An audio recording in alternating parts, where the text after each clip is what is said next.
అయితే గత 5 ఏళ్ళు మీరు ఎలాంటి ఇబ్బందులు పడ్డారు మేడం? చాలా చాలా ఇళ్లలో బయటికి రాని ఆడవాళ్ళం మేము రోడ్లెక్కి చాలా ఈ జగన్ ప్రభుత్వం వచ్చినప్పుడు మేము చాలా ఇబ్బందులు పడ్డామండి. 5 ఏళ్ళు ధర్నాలు చేసి చరిత్రలో ఎవరు ఇంతవరకు అన్నేళ్ళు ధర్నాలు చేశారు గారు. మేము చాలా కష్టాలు పడ్డాము. ఆ కష్టాలుకి ఇంకా జీవితంలో మళ్ళీ రాకూడదని కోరుకుంటున్నాం. రైతల్ రైతులు ఇన్నేళ్ల పాటు చేసిన ధర్నాలకు ప్రతిఫలం ఈ రోజు వచ్చిందని మీరు భావిస్తున్నారు? తప్పకుండా వచ్చిందండి. మేము 10 ఏళ్ళు అవుతుంది భూములిచ్చి. తప్పకుండా ఇప్పటికి మాత్రం చాలా గట్టిగా నమ్ముతున్నామండి. వచ్చింది.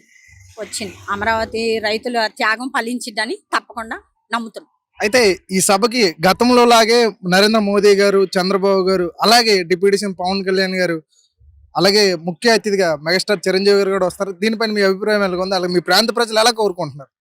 కూటమి ప్రభుత్వం మాకు కలిసినందుకు చాలా చాలా సంతోషంగా ఉంది. కూటమి కలవటానే ఇంకా ప్రజల్లో బాగా బలం వస్తుందని మేము చాలా బాగా నమ్ముతున్నాము.